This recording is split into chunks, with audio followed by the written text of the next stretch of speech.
Saudara-saudara, saya akan melanjutkan memberikan penjelasan, petunjuk tentang kemajuan-kemajuan daripada latihan ini. Setelah saya memberikan petunjuk tentang aspek batin yang akan menunjukkan dengan jelas tentang melihat hidup dan kehidupan ini sebagai penuh bahaya, penuh risiko, mengerikan sekali, dan kemudian menyusul aspek kesedihan, yaitu merasakan hidup dan kehidupan ini betul-betul sebagai derita, kesakitan, ketidakpuasan, dan kalau dibahas lagi banyak konflik, banyak sifat-sifat agitasi, dan sangat tidak memuaskan.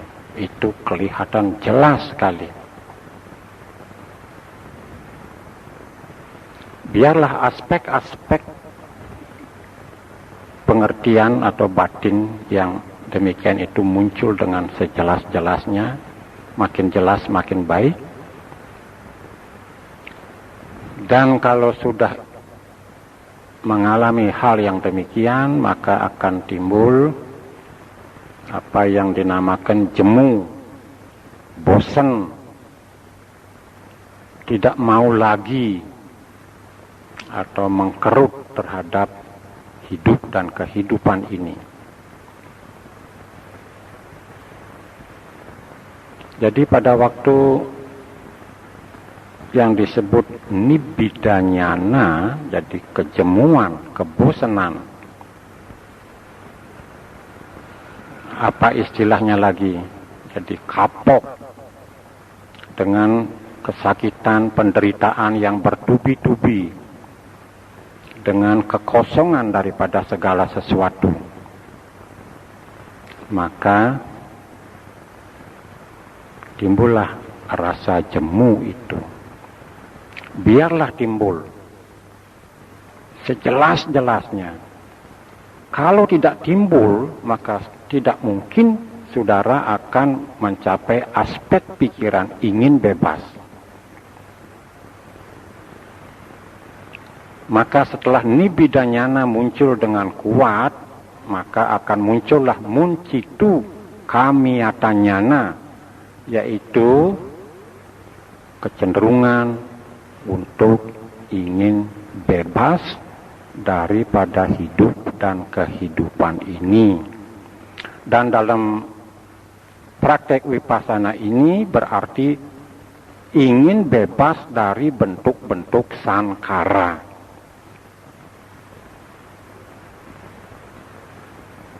Itulah namanya muncitu kamiyatanyana. Jadi dengan demikian saudara-saudara harus melalui rasa sakit, derita yang sangat hebat sekali, yang dirasakan dengan jelas sikap kita terhadap bentuk-bentuk hidup dan kehidupan ini. Dan kemudian saudara-saudara harus mengamati timbul dan lenyapnya sankara-sankara, walaupun dalam keadaan menderita, walaupun dalam keadaan jemu. Dan hal ini akan dapat kita buktikan dengan berbeda hasil latihan yang sekarang kita alami daripada pada waktu mencapai sama sananyana, udaya bayanyana, itu memberikan semangat, kegembiraan, senang rasanya. Jadi demikianlah bukti daripada latihan ini. Baru 1 hari, 2 hari, 3 hari ruwet sekali. kacau sekali karena banyak rintangan dari niwarana. Tetapi kemudian saudara dapat mengatasi. Kemudian saudara punya pandangan terang. Lalu timbul semangat, gairah, gembira. Sampai pada saat tercapai udaya baya nyana. Setelah itu, jadi proses kegembiraan terhadap sankara-sankara berubah menjadi bukan sikap gembira, tetapi sikap melihat kehidupan ini mengerikan, banyak bahaya, kemudian melihat bentuk-bentuk kehidupan ini sebagai tumpukan derita berbeda. Kemudian muncul aspek jemu. Setelah aspek jemu muncul, lantas ingin bebas. Setelah ingin bebas, jadi muncitu kamiyatanyana itu ingin bebas. Bagaimana caranya? Saudara harus mengerahkan kesabaran untuk mengatasi gangguan-gangguan, kesakitan-kesakitan yang menyebabkan saudara tidak tahan duduk lama lagi. Mungkin baru duduk setengah jam sudah mau mengganti sikap. Mungkin saudara-saudara merasa seperti kehilangan pandangan terang, sehingga tidak selancar seperti pada waktu mencapai sama-sana nyana udaya baya nyana. Tetapi sesungguhnya itu adalah yang menyebabkannya adalah sikap batin yang merasa tidak tertahankan lagi oleh bentuk-bentuk sankara atau bentuk-bentuk kehidupan ini. Kemudian muncitu kamiyatanyana ini seyogianya menimbulkan pengertian bahwa aku ingin bebas daripada hidup dan kehidupan ini. Semoga aku mampu membebaskan diri daripada cengkeraman sankara-sankara ini.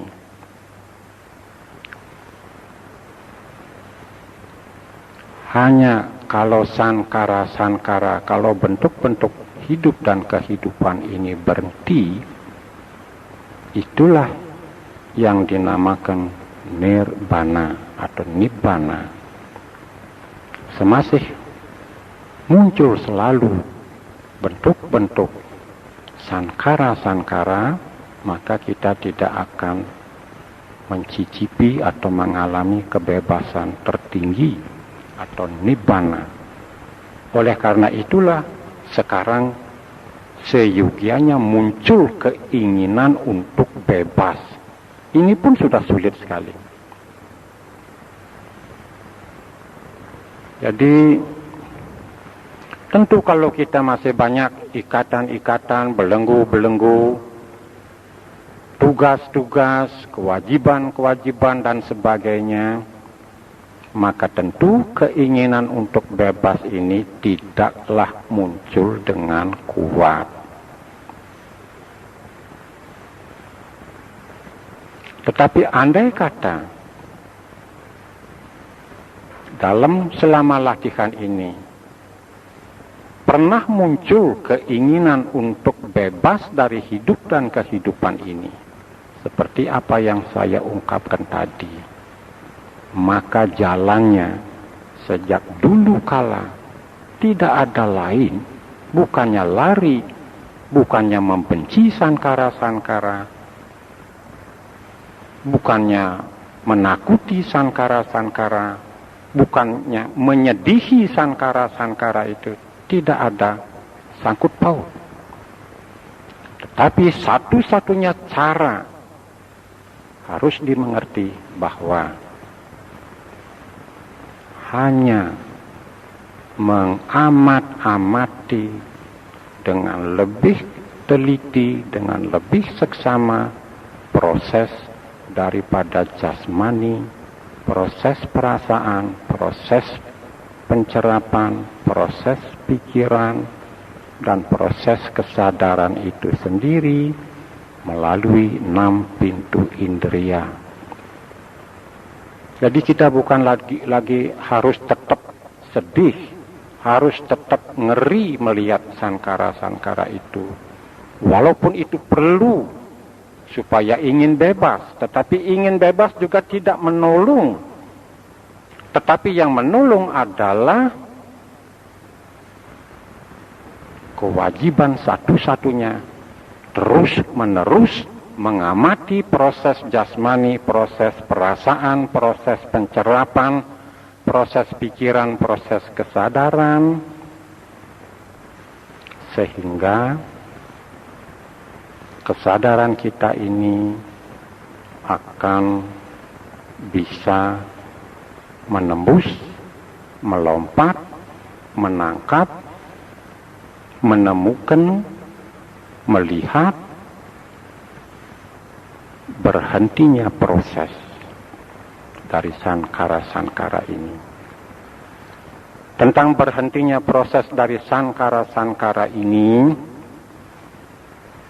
zaman dulu banyak sekali terbukti baik Sang Guru Agung Buddha Gautama dan murid-murid beliau itu banyak sekali yang telah mencapai kesucian arahat. Jadi sudah mampu melihat, menangkap, menemukan apa yang dinamakan berhentinya proses atau yang disebut wisankara.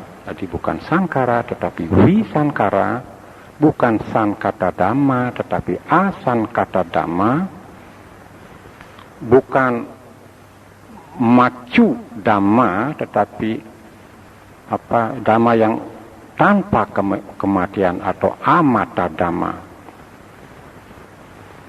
dhamma yang tanpa perubahan, yang sesungguhnya ada pada diri kita, karena kita ini adalah bagian daripada dhamma yang disebut dhamma jati.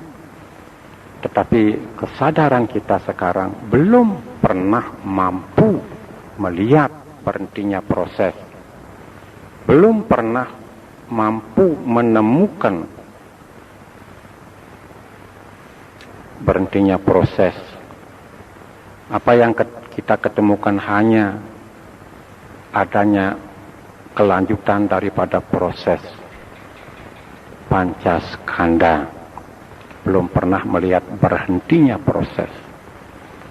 Satu-satunya cara untuk melihat berhentinya proses ini, seperti apa yang saya katakan tadi, bukan dengan jalan bertapa yang ekstrim, bukan dengan jalan sembahyang terus, tetapi caranya adalah menempuh 8 jalan utama, dan vipassana ini adalah inti daripada 8 jalan utama. Jadi dalam vipassana inilah kita mempraktekkan vipassana bhavana 8 jalan utama secara total.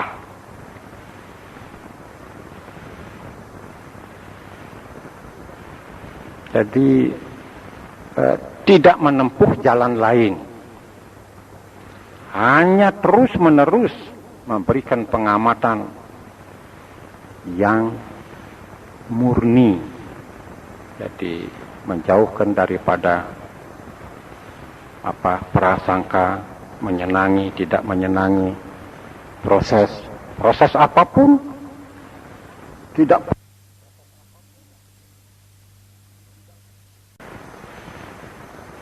Jadi ketika kita membangkitkan semangat perhatian yang lebih ketat, lebih lebih dahsyat, lebih teratur, yang dinamakan muncitu kamiyata nyana, maka pertama-tama akan muncul pada batin kita, yaitu rasa seimbang terhadap sankara-sankara yang dinamakanlah sankara UPK, karena kita sudah UPK terhadap sankara.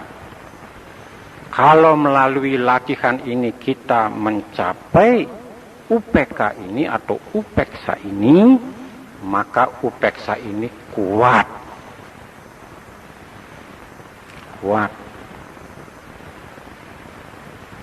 Saudara-saudara, bagaimana tanda-tanda saudara bisa mencapai sankara UPK nyana ini? Saudara bisa tahan 3 jam mengamat-amati proses jasmani dan proses batin, lancar sekali, tanpa gangguan. Dan apapun yang muncul melalui 6 pintu indria ini, saudara seimbang. Dan mendapatkan keseimbangan ini tanpa daya upaya, alamiah, spontan, wajar. Beda kalau kita belum memiliki sankara UPK nyana, kalau kita mau seimbang kita harus berdaya upaya. Jadi timbullah marah, timbul tidak senang, tetapi dengan daya upaya melalui bantuan pengertian-pengertian Dhamma, mungkin beberapa sekon atau bahkan mungkin 1 menit atau 1 jam lagi, kebencian mereda, baru seimbang. Itu namanya dengan usaha, dengan daya upaya, dengan bantuan pengertian, dengan bantuan usaha, dengan bantuan kesabaran, baru bisa seimbang. Tetapi kalau kita memang dalam latihan ini mencapai sankara UPK nyana tanpa daya upaya, apapun yang timbul tanpa daya upaya, otomatis secara alamiah seimbang. Jadi supaya dimengerti, batin seorang yang telah mencapai sankara UPK nyana inilah yang sangat terpuji sekali. Ia sudah dapat mengatasi dualisme, ada dan tidak ada, untung dan rugi, senang dan susah, itu semuanya sudah dapat diatasi. Semua yang berbentuk dualisme itu sudah menjadi tidak begitu terpengaruh kepada seseorang yang telah mencapai sankara UPK nyana. Dan ingat, tanpa daya upaya, apapun yang terjadi tanpa daya upaya, dia bisa seimbang. Nah, saudara-saudara, kenapa batin setelah melalui proses sati sampajana yang terus-menerus, tekun, ulet, dan rajin, kenapa batin bisa mencapai sankara UPK nyana? Karena pertama sudah saya uraikan bahwa sati sampajana, samadhi dan panya itu adalah ibaratnya mesin penyaringan. Jadi pikiran itu disaring. Bayangkan, kalau saringan air kita bisa lihat, jadi kotoran-kotoran tidak masuk. Tetapi sati, sampajana, samadhi dan prajna itu saring. Itulah namanya proses perubahan. Itulah namanya proses peningkatan daripada batin.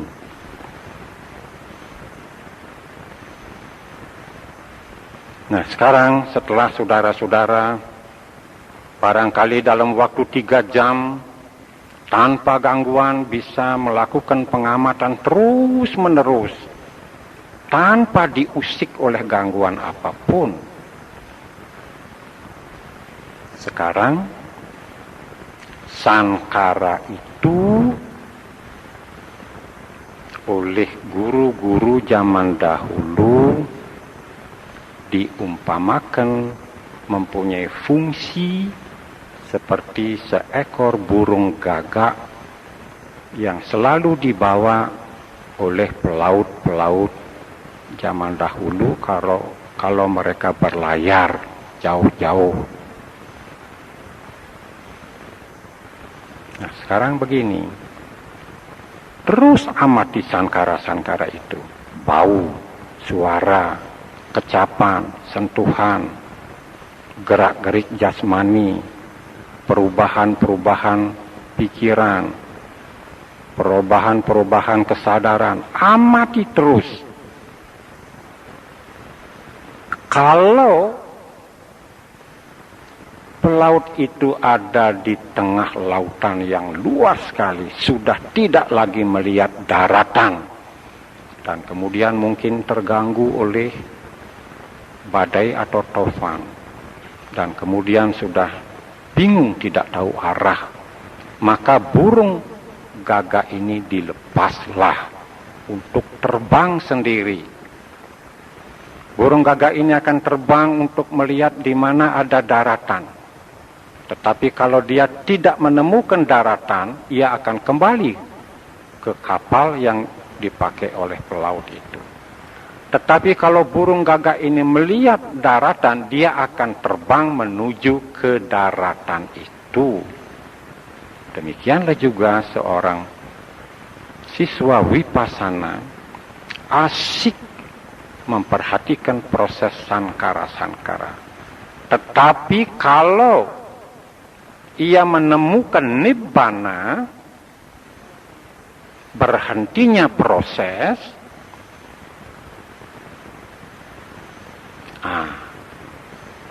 itulah yang dicari.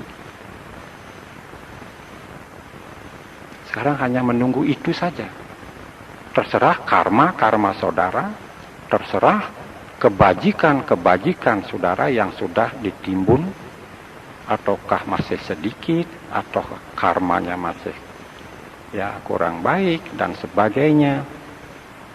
Disinilah peran daripada adanya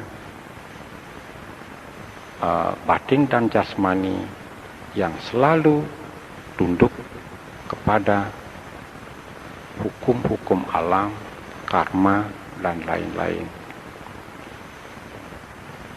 Jadi kondisi akhirnya yang menentukan. Kalau kondisi kita belum mengizinkan, maka sulit sekali untuk bisa menemukan nibbana itu. Padahal kita sekarang akan berusaha untuk menemukan nibbana walaupun dalam sekejap saja. Beda dengan seorang yang sudah maju sekali bisa setengah jam melihat berhentinya proses. Dengan kata lain, mencapai niroda samapati. Kita masih jauh sekali. Tetapi kalau bisa melihat sekejap saja, itu sudah baik. Saudara, sekarang saya akan menambahkan penjelasan dari Visuddhimagga tentang sankara upeka nyana ini.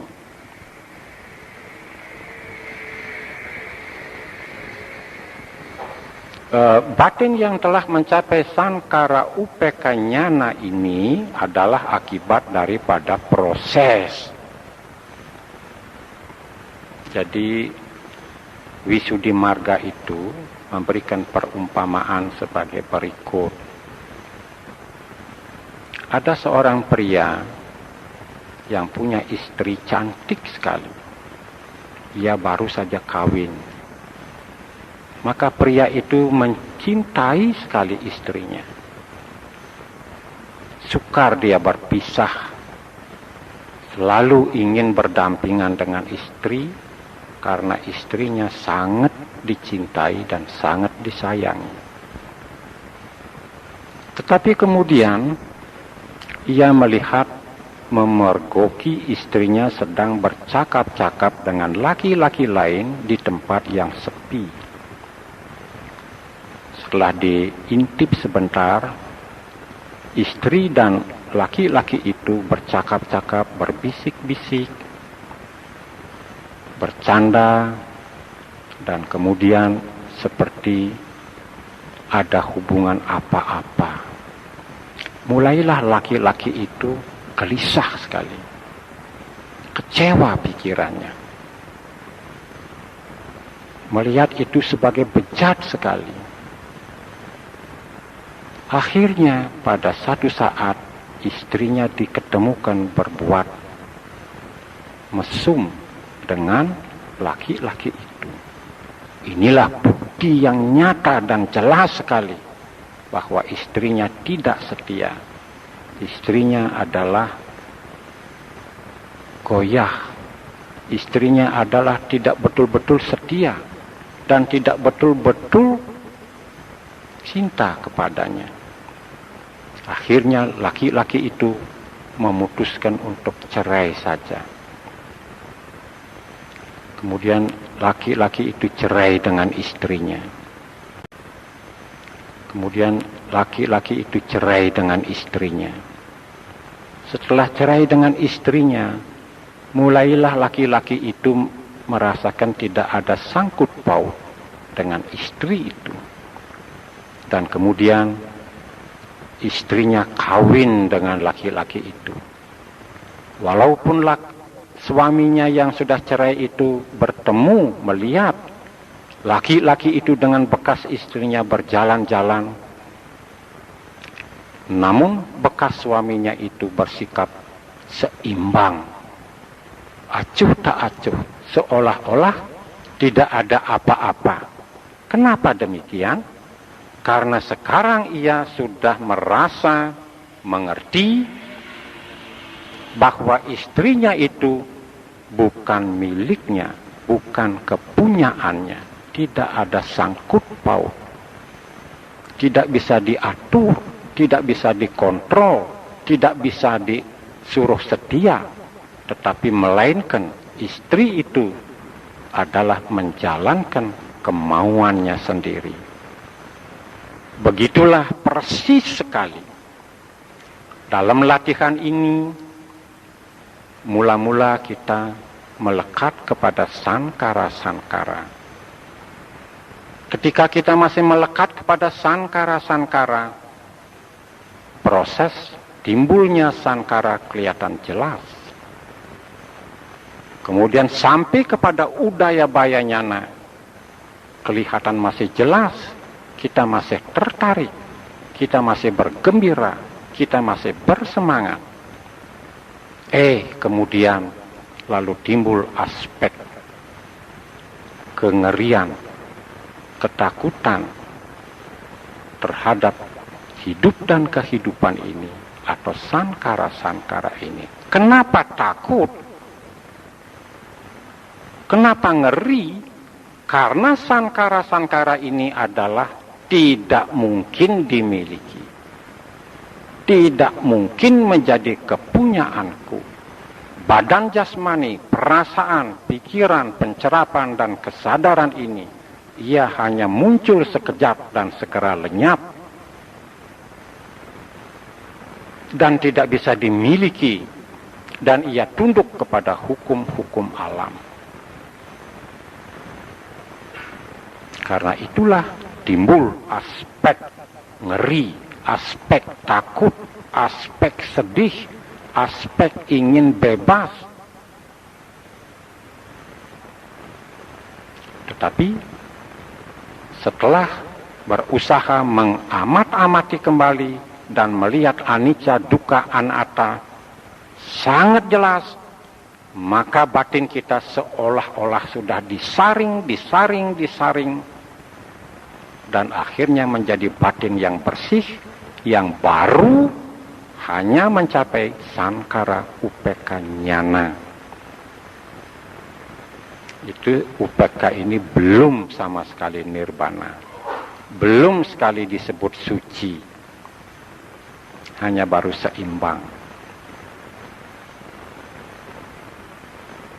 Dari sankara upeka nyana ini kita akan berusaha untuk meningkatkan terus. Jalan satu-satunya juga mengamati kembali proses jasmani dan batin. Jadi itu saja jalannya. Kemudian nyana Anda akan meningkat menjadi wutanagamini patipada nyana, kemudian menjadi anuloma nyana, dan kemudian baru mencapai gutrabu nyana, yang berarti saudara-saudara sudah dapat melihat nibbana sebagai objek. Jadi begitu sulit untuk bisa melihat nibbana. Tetapi nibbana ini juga bertingkat-tingkat, bermacam-macam tingkat.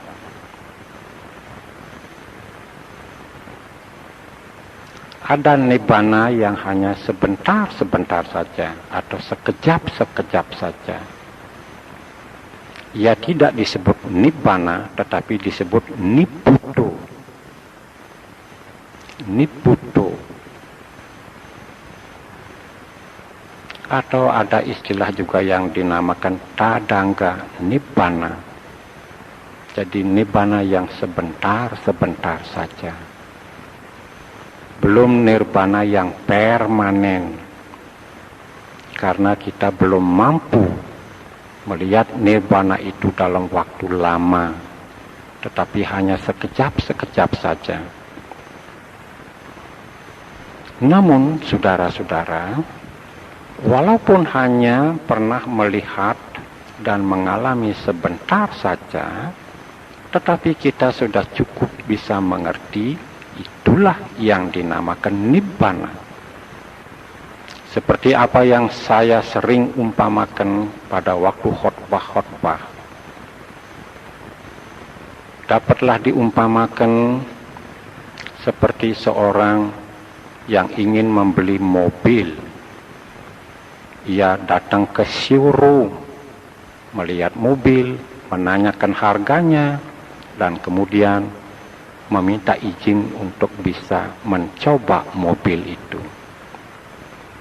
Kemudian karena ia dipercaya, ini orang mampu, ini orang yang tidak nakal, maka si pemilik showroom itu memperkenankan memakai mobil itu, dan mobil itu bisa dipakai, disetir sendiri, bagaimana kekuatan nanjaknya, bagaimana stabilitas mobil itu, mesinnya, dan sebagainya, remnya, dan sebagainya, maka ia cukup puas bisa mencoba menggunakan mobil itu. Kemudian ia kembali ke showroom. Bos, ini mobilnya memang baik, tetapi ada kekurangannya. Saya kurang setuju. Saya mau cari yang lain. Dengan demikian, ia sudah pernah mencoba mobil itu. Tetapi belum dimiliki sebagai miliknya untuk waktu yang terus-menerus. Hanya mencoba saja. Persis demikian seorang meditator atau siswa vipassana apabila melihat nibbana itu hanya sekejap-sekejap saja, itu sudah berarti bisa melihat nibbana. Tetapi belum lama. Jadi demikian saudara-saudara sekalian, inilah inti daripada praktek Vipassana Bhavana ini. Tentu prosesnya harus betul. Dari nyana pertama, nama rupa, pariceda nyana, kemudian pacaya parigaha nyana, kemudian samasana nyana, udaya baya nyana, bangka nyana, bayata upatana nyana, kemudian adinawa nyana, nibida nyana, muncitu kamyata nyana, sankara upaka nyana, dan seterusnya sampai anuloma, sampai gotrabu nyana. Prosesnya harus betul, tidak boleh menghayal, tidak boleh menggambarkan bahwa sudah mencapai. Dan aspek-aspek pikiran ini harus jelas.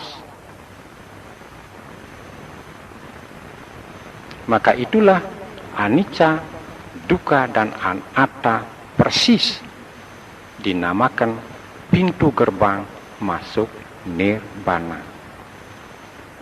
Karena kalau saudara merenung kepada anicca, ketidakkekekalan, maka berarti saudara-saudara tidak melekat kepada apa yang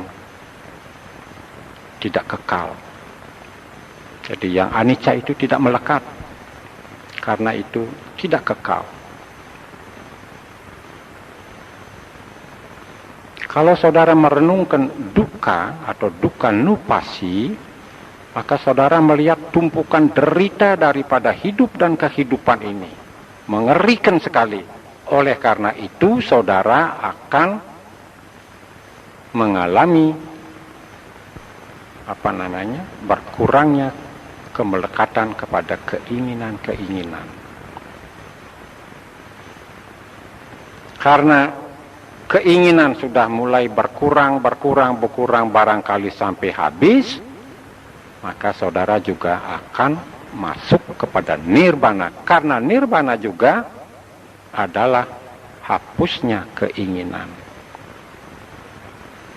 Saudara bisa melakukan anatta nupasi, jadi bermeditasi kepada anatta, tidak ada aku, tidak ada milikku, tidak ada kepunyaanku. Dan saudara tidak lagi melekat kepada apa yang dulu kita anggap milik, kepunyaanku, aku dan sebagainya. Maka ini akan menjurus kepada nibbana. Jadi ada 3 pintu untuk memasuki nirvana. Saudara-saudara, akhirnya terserah kepada keadaan kita masing-masing.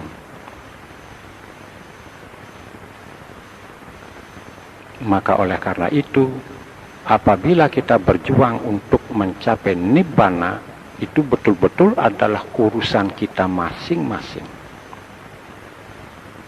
Dan keadaan kehidupan ini berbeda-beda, bervariasi sekali.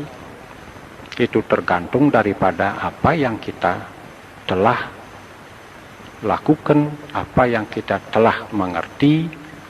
Semuanya itu adalah merupakan kondisi-kondisi. Tetapi bagaimanapun, dengan melalui latihan vipassana bhavana ini, berarti saudara sudah mengenal, mempraktekkan jalan marga yang pernah ditempuh oleh Sang Guru Agung Buddha Gautama. Di dalam komentar-komentar jalan ini telah diketemukan sejak lama sekali oleh para Buddha-Buddha yang lampau. Tetapi sering sekali lalu jalan itu dilupakan.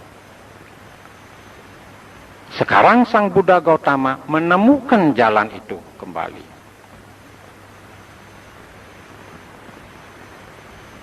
Lalu setelah diketemukan oleh beliau, lalu kitalah yang sekarang bisa menempuh marga itu, jalan itu.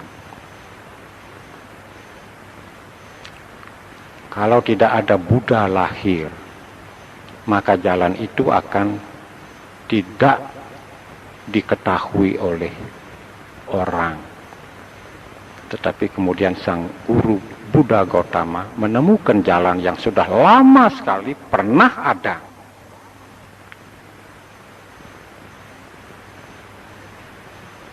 Dan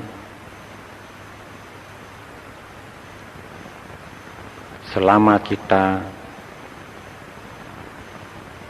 mengawal Dhamma ini dengan baik, mengabdi kepada Dhamma ini dengan baik, menyebarkan Dhamma ini dengan semestinya, dengan sebenarnya, maka semoga sang jalan itu akan tetap ada dalam waktu yang lama sekali.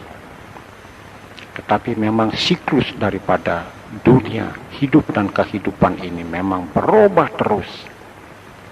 Dan Sang Buddha sendiri juga telah mengatakan bahwa kelak akan muncul satu masa di mana manusia-manusia akan melupakan Dhamma ini. Memang begitu. Jadi setelah sekian lama berkembang, kemudian manusia itu sudah sangat dikotori oleh kejahatan-kejahatan. Nanti kelak katanya manusia itu akan hanya berumur pendek sekali, hanya 5 tahun. Sekarang rata-rata 80 tahun, terus berkurang, sampai nanti hanya berumur 5 tahun. Jadi mungkin dalam waktu 2 tahun sudah kawin, kemudian punya anak, dan kemudian bejat sekali, membunuh, dan akhirnya kembali sadar, berangsur-angsur, meningkat kesadarannya, lalu kembali kepada zaman emas, ya, di mana manusia bisa berumur panjang, seperti dalam cerita-cerita Digha Nikaya, Sang Buddha ingat sekali bahwa beliau pernah hidup sebagai raja di Raja Sudarsana yang umurnya kurang lebih 200.000 tahun. Makmur sekali, sejahtera sekali penduduk pada waktu itu, semuanya melakukan Pancasila. Dan kemudian raja ini yang kemudian menjadi Buddha Gautama menaklukkan kerajaan-kerajaan lain bukan dengan pedang, bukan dengan senjata, tetapi hanya dengan Dhamma. Saudara bisa membaca nanti dalam Digha Nikaya. Saudara, berlatih Vipassana ini sungguh sedikit sekali orang-orang yang melakukan latihan ini. Kalau sejak latihan umpamanya di Bali ini sudah berjumlah ratusan, itu sedikit sekali dibandingkan dengan banyaknya orang yang tidak melakukan.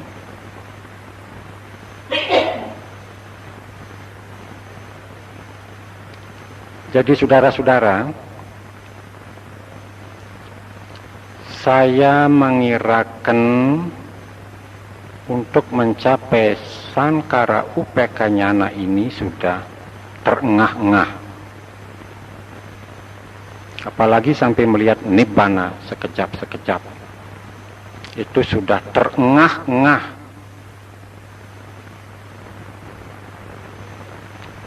Maka oleh karena itu,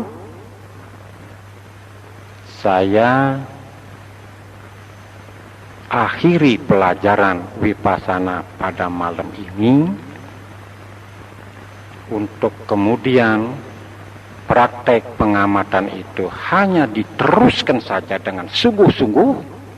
Mudah-mudahanlah saudara-saudara bisa mencapai Sankara Upeka Nyana ini. Kalau tidak, minimal Udayabaya Nyana atau selanjutnya. Jadi lakukan sungguh-sungguh, dan kemudian saya akan memanggil saudara-saudara untuk diajak check-in.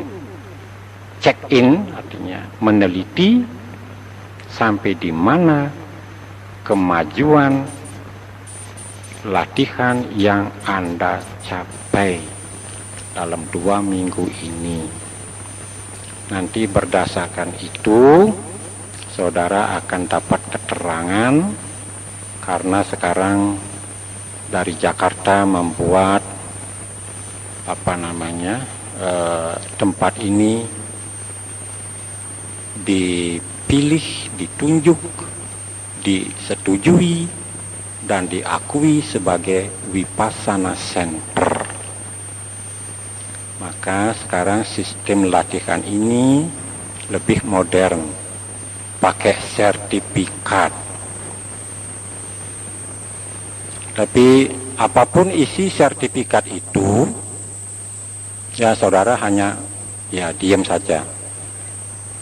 Nanti kalau saudara dicek, diadakan check-in, ternyata belum mencapai Udayabaya Nyana, di sana akan ditulis melakukan latihan ini dengan belum mencapai Udayabaya Nyana, atau hanya mencapai nama rupa Paricaya Nyana atau apa saja.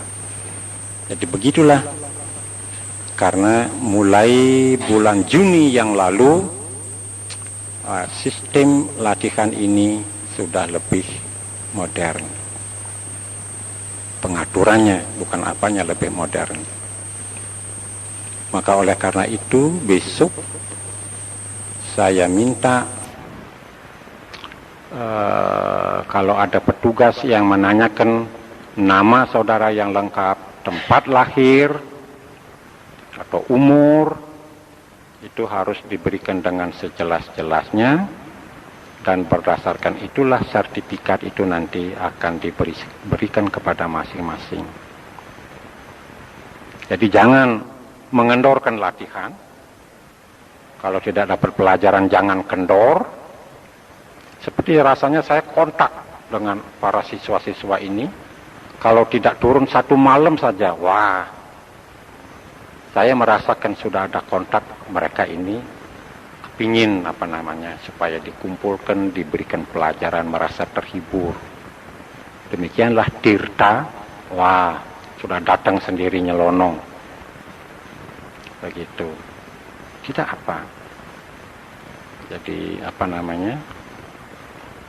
bagi mereka yang sudah beberapa kali latihan, kalau sekarang merasa mundur,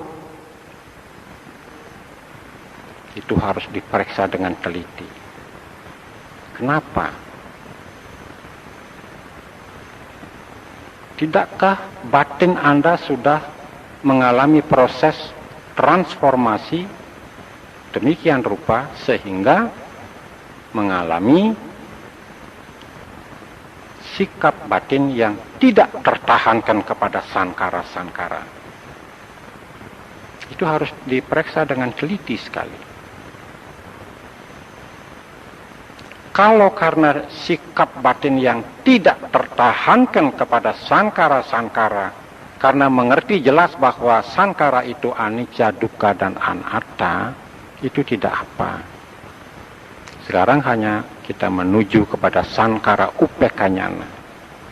Bagi mereka yang sudah beberapa kali latihan vipassana, memang dianjurkan untuk segera, walaupun dalam beberapa jam sudah masuk Udayabaya Nyana, dan kemudian walaupun setengah hari sudah bisa masuk sankara upekkha nyana.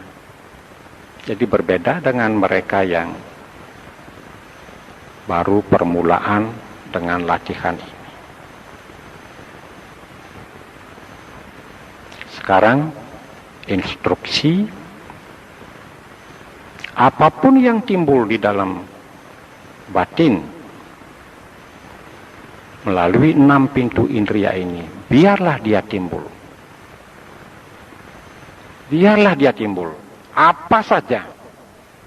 yang jahat, yang jelek, yang bajingan, yang apa saja. Silakanlah dia timbul, amati. Dan kemudian semoga dengan kekuatan perhatian yang dahsyat itu, mereka menjadi lenyap, tidak mengganggu lagi. Itulah tugas daripada latihan ini. Apa saja yang timbul, apakah nafsu, apakah kebencian, apakah apa saja, silakanlah dia timbul, biarlah timbul. Apa dalam bahasa asingnya, let it be. Tetapi disadari, disadari, disadari. Sakit saja kalau timbul, biarlah timbul, disadari, diperhatikan, sehingga dia memudar, memudar, memudar, dan akhirnya lenyap.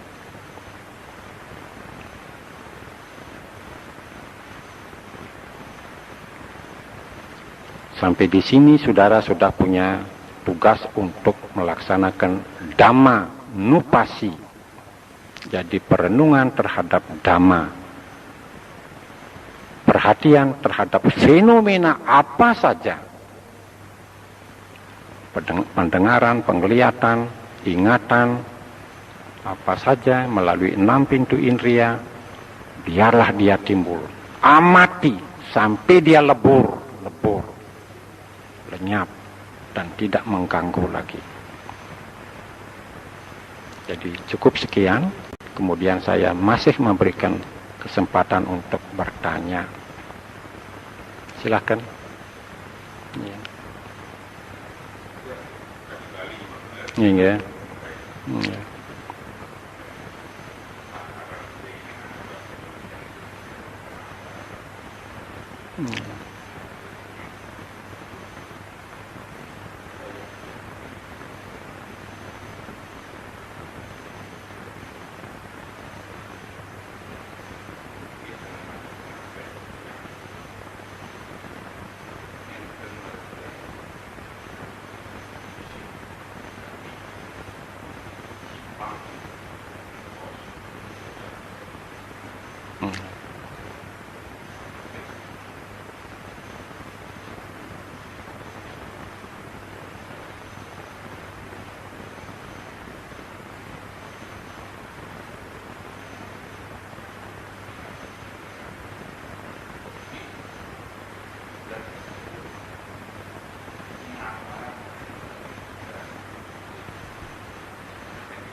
Jadi saudara-saudara, saya akan menerjemahkan apa yang beliau tanyakan itu adalah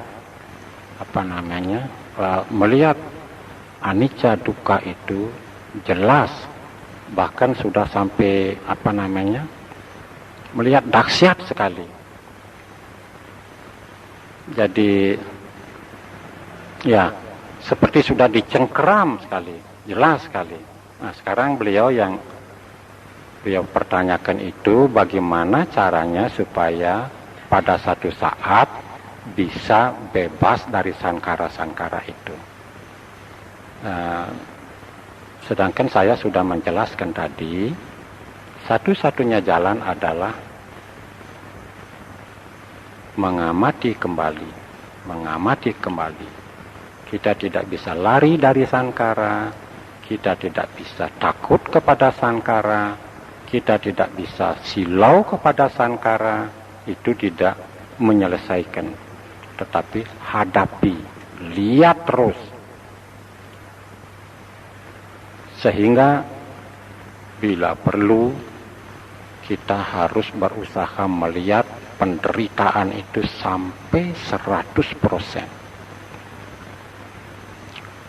Ketika melihat penderitaan itu 100%, maka melihat penderitaan 100% itulah merupakan kekuatan saringan, kekuatan transformasi untuk merubah dari kemelekatan kepada keinginan menjadi tidak melekat kepada keinginan.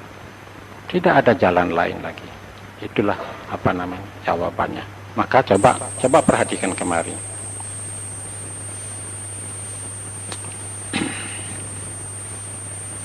Pertama, instruksi sudah disampaikan kepada saudara-saudara untuk mengerahkan sati sampajana, perhatian, kewaspadaan dan kesadaran, ditambah dengan samadhi dan panya, konsentrasi dan kebijaksanaan. Kemudian pada waktu saudara ingin bebas, jadi muncitu kami atanyana, lalu saudara harus kembali mengamati. Jadi pengamatan itu harus ditingkatkan lagi, yang dinamakan patisanka nyana. Ditingkatkan lagi. Setelah mencapai keseimbangan, belum cukup, harus ditingkatkan lagi. Jadi ada 3 kali peningkatan. Maka oleh karena itu, orang latihan vipassana ini bukan 1 minggu, bukan 2 minggu, bukan 3 minggu, bukan hanya 1 bulan, tetapi terus menerus. Jadi kalau ada yang mendapat kesempatan yang baik sekali untuk 1 bulan, 2 bulan, 3 bulan, begitu seterusnya. Jadi sama ibaratnya seperti orang membuat api pada zaman lampau dengan menggunakan kayu kering dan bambu kering. Jadi kayu kering itu yang digunakan sebagai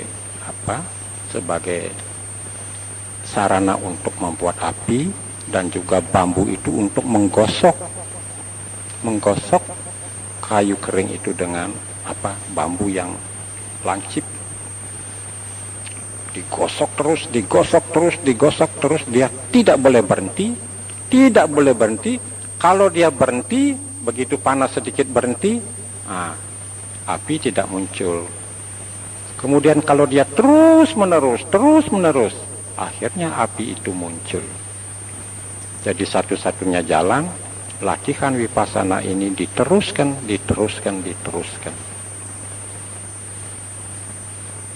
Tetapi saudara, kita harus melihat keadaan di Indonesia. Keadaan di Indonesia sekarang saya melihat mungkin kondisi belum belum ada kondisi-kondisi kesempatan bagi mereka itu untuk melakukan latihan ini secara intensif. Kalau ada biku-biku yang pandai, nah sekarang direbut, diundang kemari. Kalau tidak mau diundang, sombong, agak mateng, dan ada kemauan sungguh-sungguh supaya nanti banyak biku-biku yang qualified muncul. Kalau saya cenderung bukan saja dengan teori, tetapi saya cenderung dengan sistem Vipassana Bhavana ini. Jadi nanti kalau sudah banyak biku, nah tentu bergilir. Yang sudah waktunya istirahat, dia bisa intensif melakukan Vipassana. Yang baru itu bolehlah berbuat jasa dulu lebih banyak. Karena saudara-saudara, kita harus didukung oleh jasa.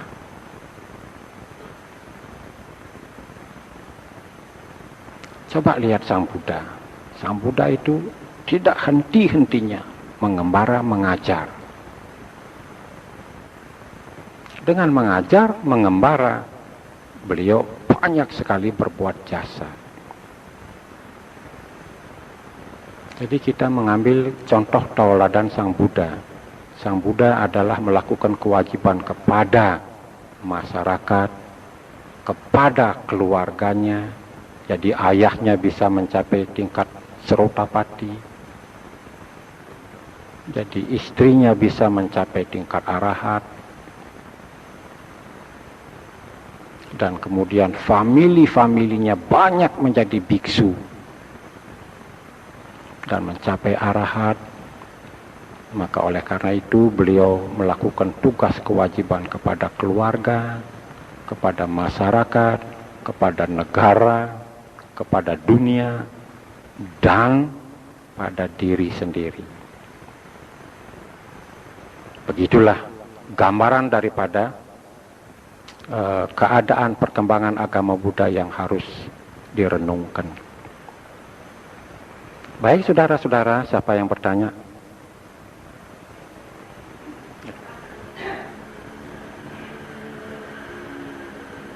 Iya.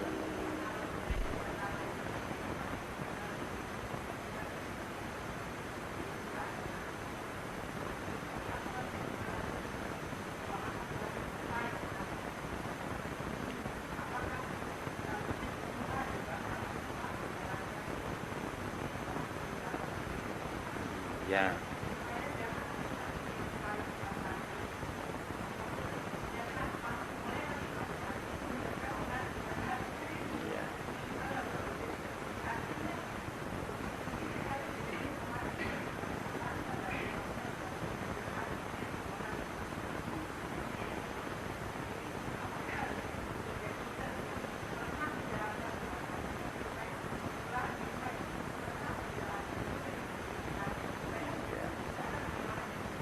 Memang begitu. Tapi kan kita tidak bisa mengontrol orang kan begitu. Itu anjuran khusus yang baik. Tetapi begini ya saudara-saudara, melakukan praktek Vipassana sendiri itu harus konsultasi dulu, pengertian, nyana-nyana, teknik, pengalaman, praktek, sehingga nanti dinilai sudah boleh laksanakan sendiri, begitu. Nanti kalau yang tidak, wah bahaya sekali Mary, itu ya.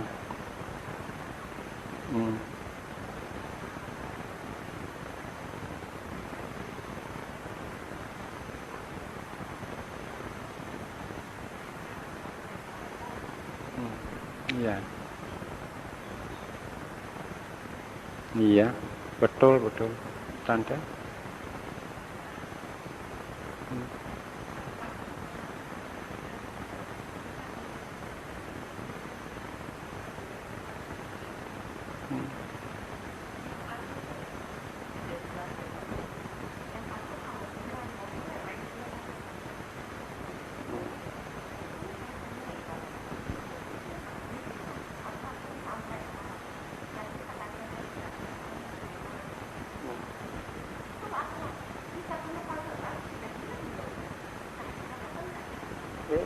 nyaman itu kan aspek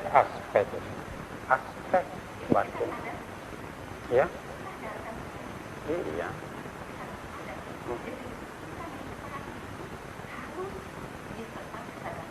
Iya. Memproses batin sehingga batin pada satu saat sudah matang dan dewasa, dia lalu bisa melihat nibbana.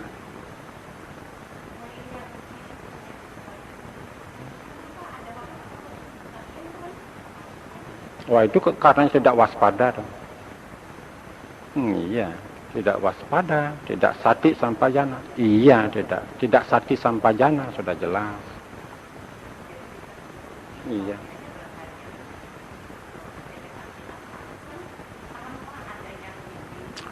Iya, karena tidak ada pengertian, jadi biasanya orang yang senang-senang meditasi itu kemana dia cari tempat-tempat yang sepi, angker, begitu, lalu supaya bisa komunikasi dengan makhluk-makhluk yang tinggal di sana, minta sabda-sabda, begitu, minta istilah Jawanya dawuh, ya, ya.